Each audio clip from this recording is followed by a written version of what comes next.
자, 64페이지 맨 밑에 보시면 평균 분산결정법, 지배 원리 이런 표현이 나옵니다.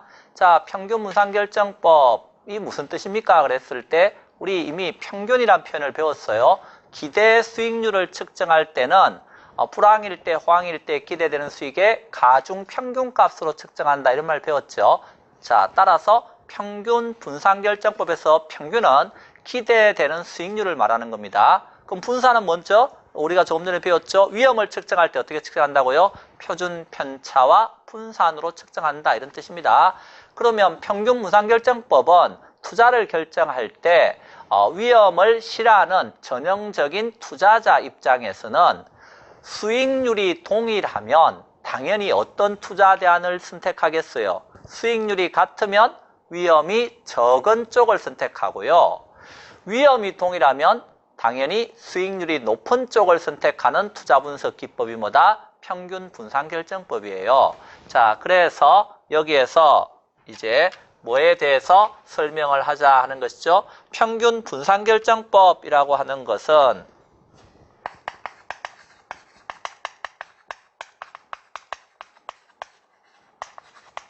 평균이 뭐라 그랬죠? 이것은 기대되는 수익률을 측정할 때 우리 평균값으로 측정하는 것이죠. 분산은 뭐죠? 위험이잖아요. 위험을 측정할 때 분산으로 측정했죠. 자, 따라서 평균 분산결정법은 기대 수익률과 위험이 있을 때 어디에 투자를 결정할 것인가 하는 것인데, 위험 회피형 투자자의 경우에는 여기에서 기대 수익률이 어떻다면, 동일하다면, 즉 평균이 동일하다면 뭘 택하겠어요? 위험이 작은 쪽을 택하는 거죠. 즉 평균이 같다면 여기에 나오는 분산이 작은 쪽을 선택한다 하는 것입니다. 자, 또 다르게 표현하면 여기에서 만약에 위험이 동일하면요, 투자자는 뭘 선택하겠어요? 당연히 수익률이 높은 쪽을 선택하겠죠. 이렇게 선택하는 투자 분석 기법을 뭐라고 쓴다? 평균 분산결정법이라고 한다는 거예요. 그럼 이 평균 분산결정법을 바탕으로 해서 우리가 직접 어때요? 그래프를 한번 그려볼까요? 자, 그래프를 그려볼 때 세로축은 수익률이라 그랬습니다. 가로축은 위험이라 그랬네요. 자, 그랬을 때 여기 투자 대안 B와 투자 대안 A가 있습니다. 어떤 걸 선택한다는 거예요?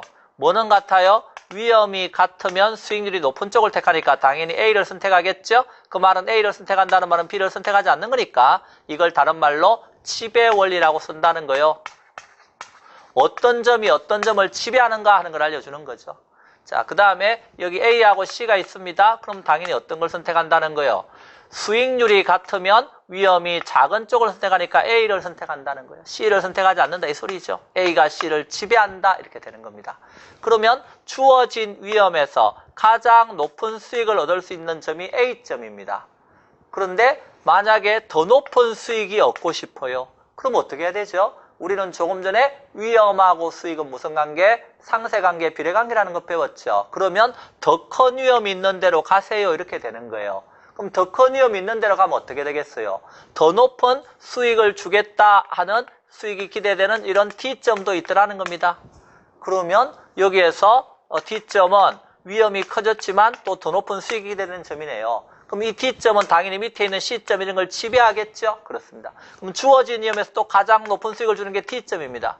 근데 또 더 높은 수익이 얻고 싶어요 그러면요, 뭐라고 말하면 돼요? 또 더 큰 위험 있는 데로 가세요 이렇게 말할 수 있죠? 더 큰 위험 있는 데 가면 더 높은 수익이 기대되는 이런 F점도 있을 수 있다는 겁니다.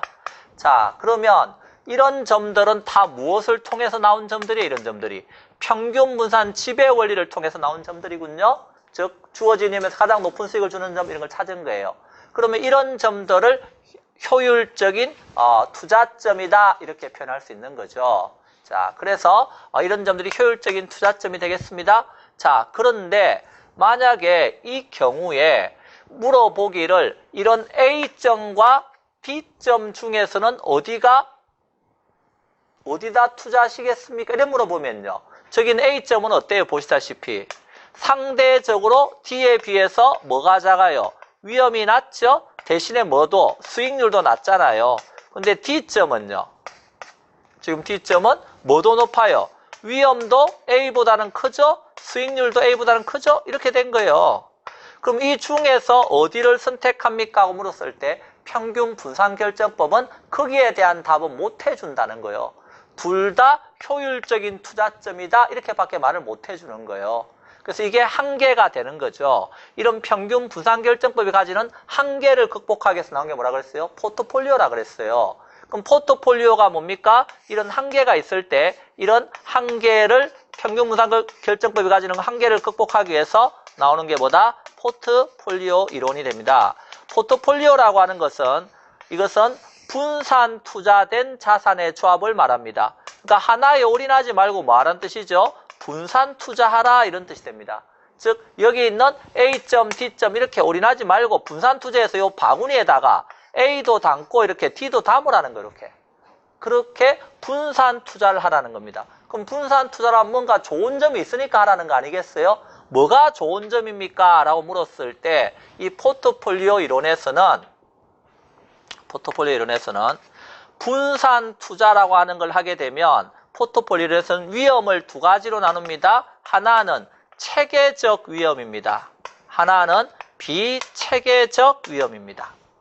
체계적 위험이라고 하는 것은 시장 전체에 영향을 미치기 때문에 이 위험은 피할 수 없는 위험입니다.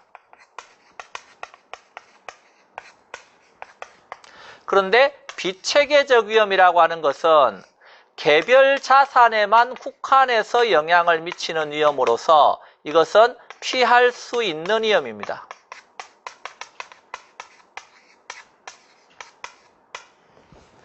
자, 그래서 무슨 말입니까? 그랬을 때, 자, 이런 말입니다. 자, 여기 배가 있습니다. 배가 있는데, 자, 여기 A 자산, B 자산, 이렇게 분산 투자를, C 자산, 여러 자산 분산 투자했다고 생각해 보세요. 분산 투자했는데요. 만약 배가 가라앉아 버리면요. 아무리 분산 투자해놨더라도 소용이 없네요. 같이 가라앉을 거 아닙니까? 그게 뭐죠? 요 배가 쉽게 말하면 시장이에요. 그럼 시장 전체에 영향을 미치는 체계적 위험은요. 아무리 분산 투자했다 하더라도 어때요? 피할 수 없는 위험이라는 거예요. 그럼 비체계적 위험은 뭔데요? 개별 자산에만 국한해서 영향을 미치는 위험이에요. 예를 들어서 여기 A라고 하는 자산에만 국한해서 영향을 미치는 위험. 이게 뭐다? 비체계적 위험이라고요. 그러면 예를 들어서 이 포트폴리오 이론이 원래 마코이츠라는 학자가 주식시장을 분석해서 전개한 이론인데요. 이 A 자산이 예를 들면 우산을 만드는 회사 주식이다라고 한번 생각해 보세요. 그런데 올여름에 가뭄이 들어서요. 비라고는 한 방울도 안 내려요. 그랬더니 우산이 잘 팔려요, 안 팔려요? 안 팔리니까 A 주식의 주가가 어떻게 될 수 있어요? 막 내려갈 수 있다는 거 이렇게. 그런데 B는요. B는 뭐냐 하면 여기는 뭐 선크림 만드는 회사예요. 그랬더니 어때요? 햇빛만 쨍쨍 나니까 선크림은요. 엄청나게 잘 팔려가지고요. B 주식의 주가는요. 올라갈 수도 있죠? 예. 그러면 어떤 일이 생기겠어요? A 자산에만 올인하면요.